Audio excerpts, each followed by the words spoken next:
everyone. My name is Sophie Trinetsky, the Campus Program Fellow here at the Network of Enlightened Women, and I'm so excited to be joined by Nicole Neily for this conversation today regarding free speech on college campuses. Thank you so much for joining us, Nikki. Thanks for having me. Absolutely. Nikki is the president and founder of Speech First, a nationwide membership that defends students' First Amendment rights through litigation and other means. Over the past 2.5 years, Speech First has filed lawsuits against the University of Michigan, University of Texas, University of Illinois, and Iowa State University, which had policies on the books that were designated to chill student speech.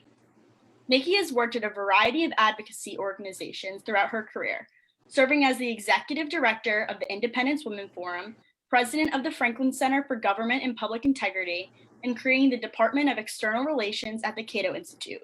She's also worked in the private sector as director of research at a polling firm and a senior vice president at a crisis communications firm. So Nikki, what encouraged you to advocate for free speech and start the organization Speech First? Sure. So it's partially selfish. I have two small children. I have a 5-year-old and a 6-year-old.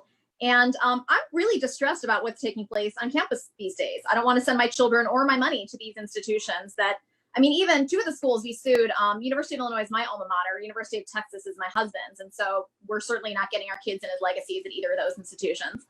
I'm a little bit distressed about that. And the group that I ran prior to creating Speech First, the Franklin Center, was a state level investigative journalism organization. So they looked at waste, fraud, and abuse at the state level. And as the president, I was like the publisher. So I did fundraising, I'd look at traffic reports, and higher ed always seemed to resonate with our readers. It was something that people were really interested in. And there was part of me that thought, like, is this just like a little bit of like sound and fury? Is there really a problem going on? And as I would talk to the reporters, I came to realize not only is there a problem, it's absolutely underreported about what's going on. And even more scary is how universities treat some of these problems. They want to sweep everything under the rug. They deny that there's problems. They hide behind something called FERPA, the Federal Education Privacy Act, which was frankly created to keep people's social security numbers private, and now is used because universities don't want to release a bunch of damning information that shows how bad they're doing on so many metrics. And so I thought, you know what, there's a there.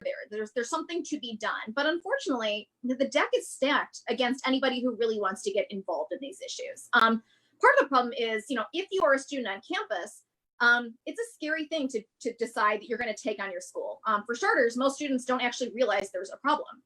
There's a civics gap. But even if you do, you realize that there will probably be a lot of blowback. You will probably be ostracized. You might be doxxed. Will your grades suffer? Will you end up losing out on scholarship opportunities or letters of recommendation because you're that person who stuck their neck out? So I think a lot of students are just inclined to sit, keep their head down, keep their mouth shut, and just get through the 4 years. And as an alumni, I was frustrated. I used to get calls from my alma mater all the time saying and asking me for money. And I used to give, not a huge amount, but I give $50 or $100 because I had fun in college. And then I stopped a couple years ago because, I started telling them when they call me, I have a problem with how you adjudicate civil liberties on campus. And I know it was some poor sophomore making $10 an hour as a work study. And they'd say, okay, thanks. And they'd hang up. I don't give enough to make them care. But it struck me that, if there were 100 of me, if there were 1,000 of me, then maybe the university would pay attention. And so I thought, I have some friends who are lawyers, and they have worked on some of the Harvard affirmative action case, doing that litigation. And so I looked at them and their business model. We talked and we figured out there was a way to do what we do now for campus speech, a way that we could protect students' anonymity and then get around something called standing. Even if, let's say, you decide to sue your school tomorrow, you're only around for another couple semesters. And so if you graduate or, if somebody were to transfer or get kicked out, the courts will say the harm has gone away. You sued your school because something's happening to you. You're gone. There's no more problem. It's thrown out. It's moot. And so universities know that. And all they do is run the clock out on some of these lawsuits. And I think that's really gross. And so as a membership association, we're able to stop the clock on that. We're able to, as long as we always have a student member who's enrolled, our cases go on indefinitely. And so we're able to just litigate as long as it takes. So if it's 10 years to get to the Supreme Court, we'll be able to do that.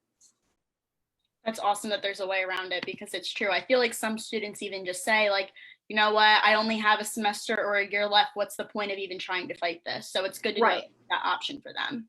Yeah, it's really discouraging.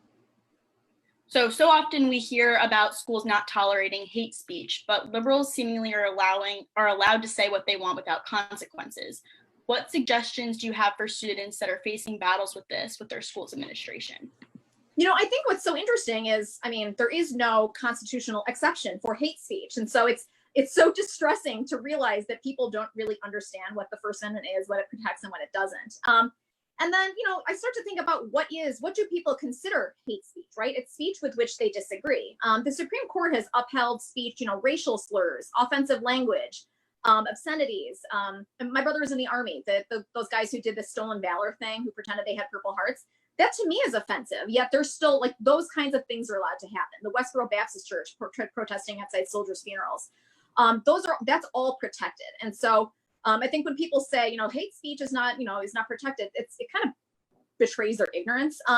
But the kinds of speech that are often deemed as such on college campuses are the political speech and religious speech, right? It's views about immigration, it's views about elected officials, it's views about marriage or gender or stuff like that, where reasonable people disagree. There are debates at a national level. And so for those kind of debates to be shut down on a college campus, where frankly, you're supposed to have those kind of debates, have the fun of going to college is, having late night arguments after you've had a couple beers, trying to persuade somebody, trying to change somebody else's mind, that's part of the college experience. And so when schools try to shut that down, I think most schools these days are not dumb enough to flat out ban language that they dislike.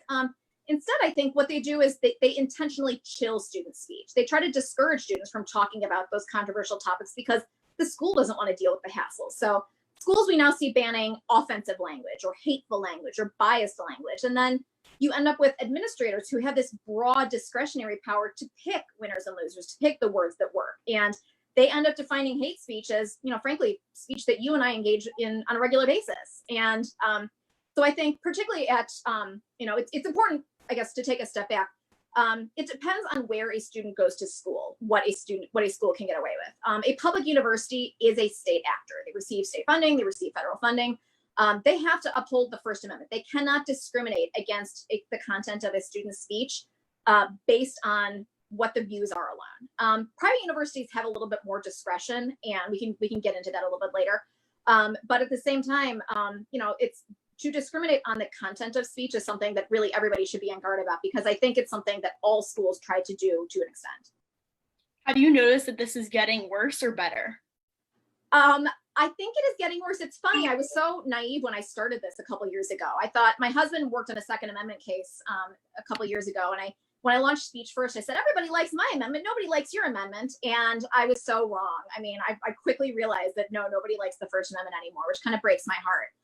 I was in the ACLU in college. I'm so into civil liberties. And so, yeah, I think it's getting worse. And I see what's going on campus being different now. I see people taking offense at everything. And I am old. I graduated from college in 2002.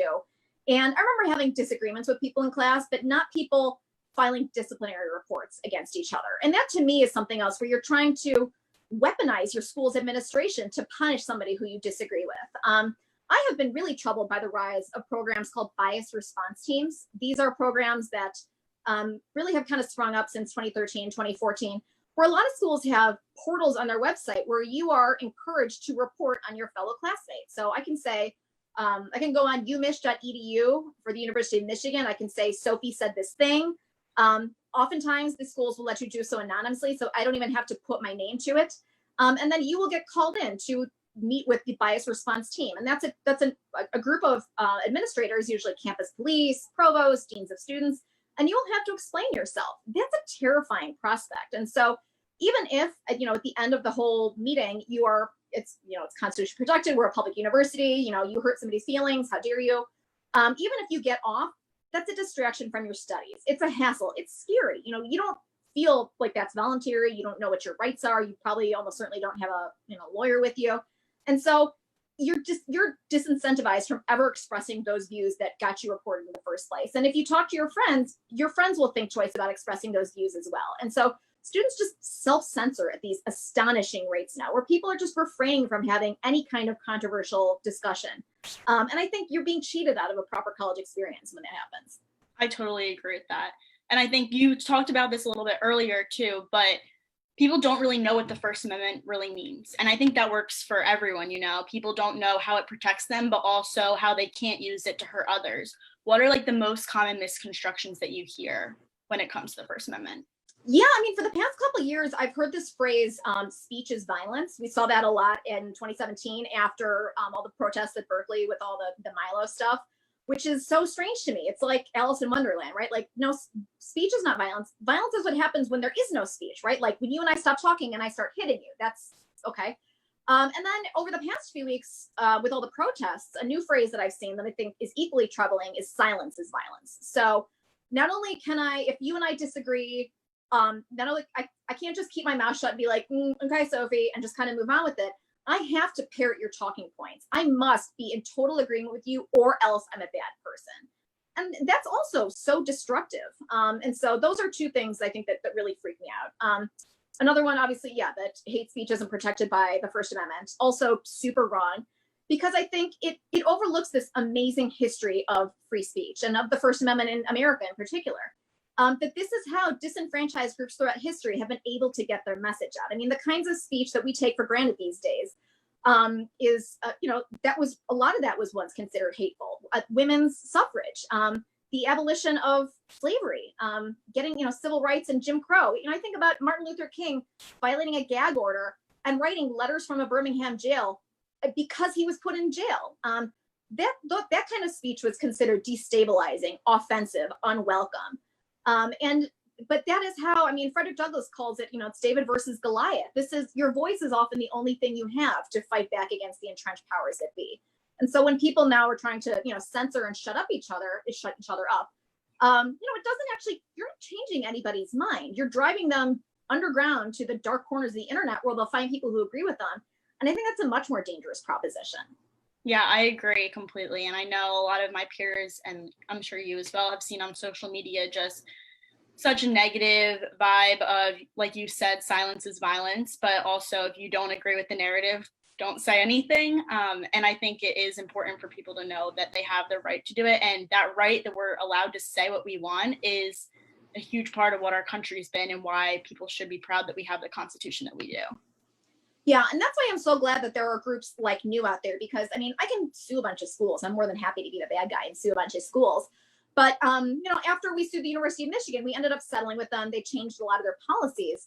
So students now don't fear disciplinary repercussion from the school, but they do still fear in many cases their peers. And I think that is a totally valid concern, but it takes, a few brave individuals standing up and saying, these are my views, I'm going to own it, because I think it emboldens others around them. For every one person who's in New, who's in Yale or Turning Point, I think there are probably, 8 or 10 other students on campus who feel the same way, who hold the same views, but are too scared to join. And so, representation matters. I think you guys being out on the quad, having events, stuff like that is important, because it helps other people realize that there are other people who have a similar worldview, even if they won't join the club. And so I can get us part of the way, but I think groups like New really, you're the ones that will save the culture at the end of the day. Well, thank you for that. What are some ways that you see free speech being violated on college campuses that students might not even be aware that's happening? Yeah, I put it kind of like, to be an econ nerd, I put it into 2 categories. I think there's kind of seen problems and unseen. The seen problems are, there's stuff we hear about all the time. Free speech zones are like one of my favorite villains, where there are actually campuses that have delineated spaces. Years ago, Texas Tech University in Lubbock used to have a free speech gazebo. That sounds beautiful and so Southern, but also so super unconstitutional. And so, that's kind of a good villain. There are policies like speaker groups groups getting charged security fees for speakers to come. And then you find that, wow, the college Republicans had a security fee charge, but weirdly the college Democrats didn't. And so those fees being imposed unevenly on student groups. Something that I think has come up more recently is non-recognition of student groups, because when you're a recognized student group, then you have access to student fees. And if you are not recognized, then you don't. You can't rent a room, you don't have money to bring a speaker to campus, and that ends up impacting the kinds of events you can have. To me, what I am interested in, and I think the kind of stuff that Speech First does a lot of litigating over, is the unseen, this kind of chilling with the overbroad speech codes, the vague speech codes, the bias response teams, where students are in a position where you don't know what you can get in trouble for saying. Saying something is offensive. What might be offensive to me might not be offensive to you, might not be offensive to a college administrator. And so, I think saying that communism is awesome is offensive, but I certainly don't want somebody disciplined for that. I want them to be able to air their views, speak their crazy and sound wrong. But other people on campus want me to be shut down for saying I support capitalism, I support the free market, and that kind of double standard is bogus. And so if you don't know what you can be in trouble for, because administrators can pick what works and what doesn't, and then you can get in trouble at any time. I mean, these bias response teams really, people get reported for speech online, for Snapchat, for Instagram, for the bias response team at the University of Michigan said anything that happens in Ann Arbor. At the University of Illinois, I listened to a podcast with the BRT administrator, and she said, even if you're on spring break in Alabama and you break a window, that falls under our purview. I mean, you can get in trouble for anything, anywhere, anytime. I think it is absolutely logical for students to self-censor, and that stinks. And that's what I want to take on, is that unseen stuff. So I know you talked about this earlier too, but there is such a difference between public universities and what those students can attack, and then what private university students can play with. Can you talk a bit more about that? Sure. Private universities enjoy freedom of association. I got my master's degree from Pepperdine University in California. Pepperdine makes no bones about putting the tenets of their faith above all else. It's in their student handbook. There's a giant 200-foot glowing cross on the campus. Not a huge surprise. You know what you're getting into. Where it gets interesting to me is there are schools that are private universities and claim to uphold free speech, free expression, yet don't actually deliver on that and promise. A few months ago, we sent a letter to Depaul University because they have on paper great free speech and expression policy. Yet they have been, I think the Foundation for Individual Rights in Education gave them a lifetime censor award a couple of years ago. I mean, they told Ben Shapiro, I want to say in 2016 or 2017, that if he set foot on campus, they would arrest him. They've canceled Milo speeches. They've trampled on student rights. You have to get approved for different events and stuff ahead of time. And so that to me is you're practicing one thing and you're preaching another. And I think that's a bait and switch. I would want to know that going into it. Maybe I want to send my student and my child, my money to a school like that. But if I think that I'm getting one experience and I'm being delivered on another, that's a concern. And so that could be pursued by some people as a contract violation. We decided to not do that.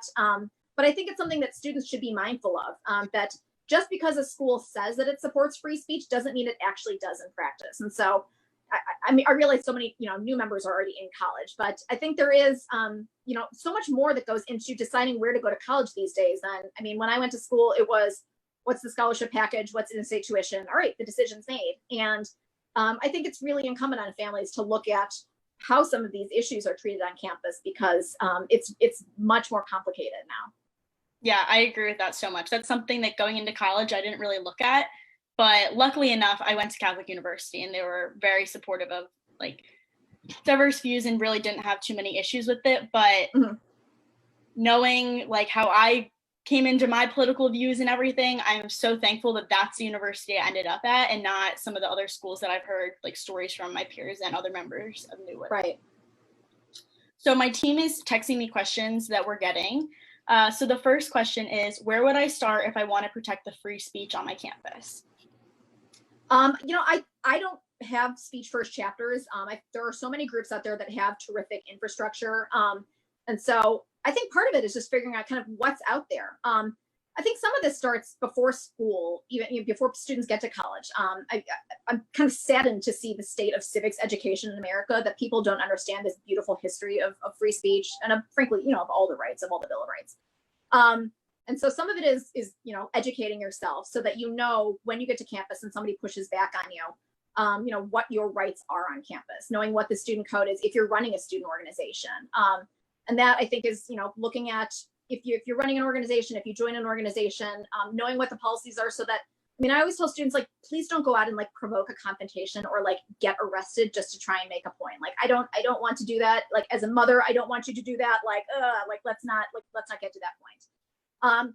But to be aware of what's going on in your campus. FIRE has a terrific resource. They evaluate every year about 500 schools, looking at the different policies, speech policies, assembly policies, sometimes Title IX policies on assault. And so I think that's important, just to know kind of what environment you're in. And then also, if you have questions, certainly there are tons of resources out there. You can get in touch with me. I'd be happy to, talk to you or talk to, I can get you in touch with other lawyers if you have questions about what's going on your campus. Because I think, education certainly is a great prophylactic in this fight. For sure. Hannah asks, what do you consider to be good free speech policy for a college campus? Or is a good policy no policy at all? No, I think, universities are certainly within their rights to set time, place, and manner restrictions. You don't want somebody walking around with a bullhorn in a dorm at 2 a.m. And so what's going to be interesting, I think, this fall is to see how schools kind of deal with COVID on campus, right? If your campus is opening, there will probably be limits on gatherings. And so what is that? Does that comport with kind of what the state guidelines are, the city guidelines are? Obviously, that changes from place to place. And then are those rules being enforced fairly? Are you being told that you can't have more than 20 people, yet there are, 500-person Black Lives Matter protests taking place down the block and that the school is not doing anything about? We have to be, I think, cognizant of the fact that these policies are possible to be enforced unevenly. And so I think knowing your rights and knowing what you're able to do versus not doing is important. Haley asked, what are the best ways to fight for free speech at a private university? I'm a big believer in the saying sunshine is the best disinfectant. Universities hate being embarrassed. I listened to this podcast a couple years ago, and Jason Riley, who's a Wall Street Journal columnist, was disinvited from speaking at Virginia Tech because he was supposed to speak about something really controversial like capitalism. He was uninvited, but he has this platform. He wrote for the Journal and he went on Fox and he talked about it. And then suddenly he was reinvited, and a publication called Heat Street that has since closed filed a Freedom of Information Act request. And they found out that it was actually the school's development department, the fundraisers, that said, fix this problem, get this guy back. People are calling us and they're canceling their donations. So that to me it was fascinating that schools hate that negative press. And so I think that, there are people like me, there are alumni who just don't know what's going on. They look back fondly. I like the football team. I had a great time in school. Yes, I'll keep giving. But once alumni realize what's going on campus, they get very angry and they're active and they have money. And so I think raising awareness of some of the problems that are going on campus is really important. So there are publications like, Daily Wire and Campus Reform and College Fix that are always looking for stories about what's going on campus.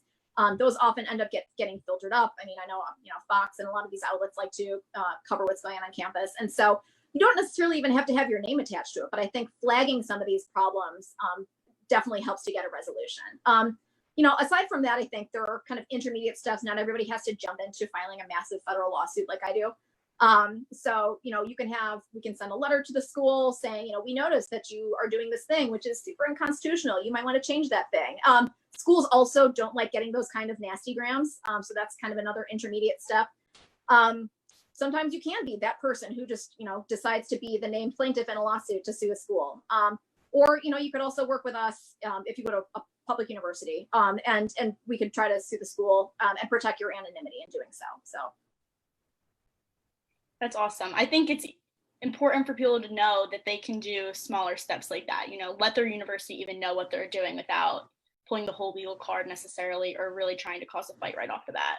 Yeah, because I think, there are some students who just I just want my group to get recognition. I don't want to pick a whole massive fight. And so I think, when schools realize that this is not just a 19-year-old versus them, that there are lawyers who are involved and other people are paying attention, then suddenly, I think they start to change their tune. So, yeah. Absolutely. And then the last question we have is, how can I help protect free speech on college campuses if I've already graduated from college? I feel like I'm just throwing quotes at you. I love the phrase, the price of liberty is eternal vigilance. I think it's so important for alumni to be engaged. In my mind, that's this really unutilized tool in the arsenal to try and defend free speech. And there are groups out there like ACTA that work with alumni and trustees, but I would love to see alumni get together and really actually push back. And my husband went to the University of Texas. The Alumni Association is called the Texas X's. It is a wholly captured entity of UT. They have space on campus. The person who runs it is the wife of the state legislator. Everything is very cozy. Everybody gets football tickets. That's not accountability. We have a friend who created kind of a rogue breakaway alumni association called Stop Being Sanity at UT. He created a Facebook group and now has thousands of members, and he just flags and he goes through, this is what the school paper's saying. This is what's on this department's website. And people are appalled. And so I think that kind of alumni oversight, share with your friends. I still talk to my 10 college roommates on a regular basis. And people are just, they're sickened by what's going on. And so I stopped giving my money to University of Illinois years ago. We stopped giving UT years ago. Now I give my money directly to the student organizations on campus because I think that they better represent the kind of values that I have. And so I would say also, don't just reflexively give. And if you stop giving, let the university know, you just might be a data point for them. But I think there are enough disenfranchised adults out there who, if the schools knew what was going on, I think they might exercise greater oversight. Absolutely. Well, Nikki, thank you so much for this. This was so helpful and informative. Thank you so much for having me. Absolutely. And thank you to everyone for tuning in. Have a good one.